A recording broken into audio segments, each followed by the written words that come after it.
Hello नमस्कार मेरे प्यारे प्यारे दोस्तों और बहुत बहुत स्वागत है आपका मेरे यूट्यूब चैनल पर। मैं हूँ रश्मि सचान और चलिए चलते हैं आज की वीडियो की तरफ। 7 दिन की मलाई को स्टोर करके दोस्तों मैंने इसे रात भर के लिए फ्रिज पे फाइनली रख दिया था। इसमें दही मिला के, यानी कि दही मिला के पहले आप इसे जमा लीजिए लास्ट में, और इसके बाद जब आप इसका मक्खन निकालने वाले हों तो आप इसे 4-5 घंटे के लिए फ्रिज में रख लें या फिर ओवरनाइट भी रख सकते हैं। अब मलाई हमारी हो गई है एकदम ठंडी चिल्ड। तो बड़ा वाला ब्लेंडर जार लेंगे मिक्सी में, जिसमें आप जूस वगैरह बनाते हैं। इसमें नीचे डालेंगे हम नॉर्मल पानी, 1 गिलास के लगभग। पानी नॉर्मल इसलिए है क्योंकि हमारी जो मलाई है वो बहुत ही ठंडी है और गर्मियों का सीज़न है, लेकिन हमारी मलाई बहुत चिल्ड है। गर्मी हो या सर्दी आपको पानी इसमें नॉर्मल ही लेना है अगर आपने मलाई को फ्रिज में चिल्ड किया हुआ है तो। और इसके बाद में हमने इसमें मलाई डाल के सिंपल इसे ब्लेंड कर लेना है। तो पानी कम है, अगर पानी बहुत कम होगा तो भी मक्खन ऊपर नहीं आ पाएगा, तैर नहीं पाएगा। इसके लिए हमने वापस से इसमें 1 गिलास नॉर्मल पानी डाल के फिर से इसे ब्लेंड किया। 5 सेकंड में मलाई हमारी यानी मक्खन जो है निकल आया मलाई से। तो अब अभी मैंने आधा ही मलाई का मक्खन निकाला है क्योंकि मलाई ज़्यादा है, हफ्ते भर की है, लेकिन एक बार में ब्लेंडर में नहीं आ सकती है जार में। यहाँ एक बड़े बर्तन में हमने आइस वाटर या फिर चिल्ड वाटर आप ले सकते हैं, मैंने ठंडा पानी लिया है। इसमें हम मक्खन को धुलेंगे। तो आपको ऊपर से मक्खन निकालना है और आप कोशिश करें कि जो बटर मिल्क बचा है, मट्ठा बचा है, वो कम से कम इसमें आ पाए। अगर आ भी जाएगा तो वो धुल जाएगा, इसमें निकल जाएगा। तो अब हम इसमें सारा जो मक्खन है वो डाल लेंगे। तो ये हमारा इतना एक बार का मक्खन है। अभी मैंने अच्छे से नहीं निकाला है, रफली निकाल लिया है जार से। और बाकी की जो बची हुई मलाई है उसे भी आप इसी तरीके से जार में डाल करके चर्न कर सकते हैं, निकाल सकते हैं और बहुत ही आसानी से वो निकल आएगी। तो देखिए ये बची हुई मलाई है। इस तरीके से करने से ना ढेर सारा मक्खन निकलता है। अगर आप कई लोग क्या करते हैं, मलाई को नॉर्मल रखते हैं लेकिन पानी उसमें ठंडा डालते हैं। ऐसा ना करें आप, मलाई को आप फ्रिज में रख के अच्छे से ठंडा करें और पानी नॉर्मल डालें। इससे जो मक्खन है ना बहुत ज़्यादा निकलता है।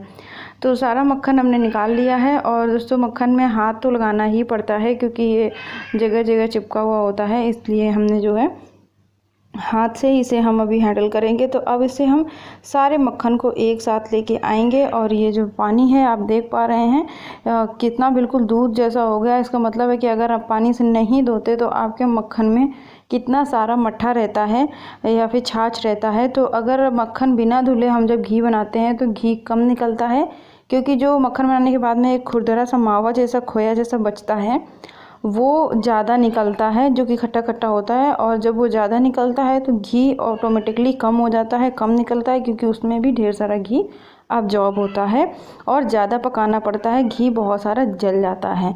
तो इसका हम सारा मक्खन निकाल लेंगे। और इस बटर मिल्क को आप किसी तरीके से यूज़, जैसे तो ये पानी है इसका रंग वाइट हुआ है, यानी थोड़ा मट्ठा की क्वांटिटी इसमें कम है, तो आप फेंक भी सकते हैं, जानवरों वगैरह को दे सकते हैं। पेड़ पौधों में बिल्कुल मत डालिएगा, आपके पेड़ पौधे मर जाएंगे।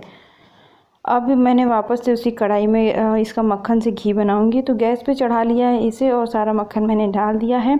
तो अभी आप देखेंगे कि ये मक्खन जितना पिघल करके तैयार होगा, जितना ये पिघलने के बाद होगा हमारा घी भी उतना ही निकलेगा। आप देखिएगा, एकदम मैं आपको बिल्कुल लाइव दिखा रही हूँ यहाँ पे, एकदम बिल्कुल भी इसे कट वगैरह नहीं करूँगी। तो अब देखिए जब तक हमारी जो मक्खन है ना पिघलेगी, तो जब मक्खन पिघलता है तो ऊपर की तरफ बहुत जाता है और फैलने के, ओवरफ्लो होने के चांस रहते हैं। तो आप गैस की आंच को धीमा छोड़ दें और इसे चलाते रहें कंटिन्यूसली जब तक ये नीचे ना बैठ जाए। तो अब हमारा जो है इतना एक्चुअल में जो हमारा मक्खन है पिघल कर इतना तैयार हुआ है। और अब आप देखेंगे इतना ही घी तैयार होगा, इसी लेवल से, जिस लेवल से कढ़ाई में भरा है, देख रहे हैं ना। अब हमारा जो घी है वो बनना शुरू हो गया है। कुछ भी नहीं करना होता है, बस आपको इसे पकाते रहना है। शुरू में आप इसकी आंच को मीडियम टू हाई रख सकते हैं, लेकिन आप इसे मॉनिटर करते रहें बराबर, यानी इस पे ध्यान रखते रहें और चम्मच से चलाते रहें, तो आपके बर्तन में ये नीचे लगता नहीं है। साथ ही साथ में आखिर में जब होता है, तब जब लास्ट में, जब यानी कि जब ये घी बिल्कुल ऐसा क्लियर एकदम घी निकल आता है, तो हमें इसको पकाना होता है कुछ देर के लिए। इसमें ट्रांसपेरेंट बबल्स आने लगते हैं, यानी कि ये जो बुलबुले हैं ये एकदम साफ़ हैं, बुलबुले सफ़ेद नहीं हैं, ट्रांसपेरेंट हैं। अब देखिए जब घी हमारा एकदम बन जाता है ना, तो इस तरीके से लास्ट में फिर से इसके बबल जो हैं वाइट हो जाते हैं और ये ऊपर की तरफ फूलने लगता है। तो बस इसका मतलब होता है कि जो हमारा घी है वो बन चुका है। इसे गैस से नीचे उतार लिया है और जो है इसे अब हम पूरी तरीके से ठंडा होने देंगे। आप चाहे तो थोड़ी देर के लिए इस तरीके से चला सकते हैं। इससे ये, क्योंकि जब तक बर्तन गर्म रहता है ये घी में झाग बनती ही रहती है और धीरे धीरे जैसे जैसे बर्तन ठंडा होता है अपने आप घी जो है झाग कम हो जाती है और घी एकदम साफ़ हो जाता है। छानने के लिए एक भगोना लिया हुआ है। इसी भगोने में एक बर्तन यानी छन्नी रखी है स्टील की और इस बर्तन में हम घी को जल्दी से छान लेंगे। तो ठंडा होने पर ही घी को छानें, इससे जो घी है वो दानेदार बनता है।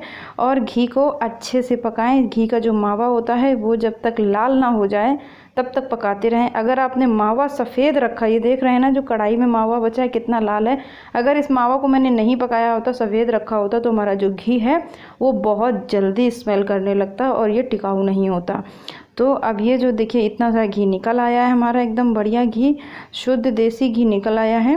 और बाकी का जो उसमें नीचे का बचा हुआ है उसे मैं रेगुलर वाले डब्बे में निकाल लूँगी और पहले मैंने जो घी निकाला है उसे मैं अलग डब्बे में स्टोर करके रखती हूँ, जैसे कभी व्रत वगैरह में खाना हुआ या पूजा के लिए चाहिए।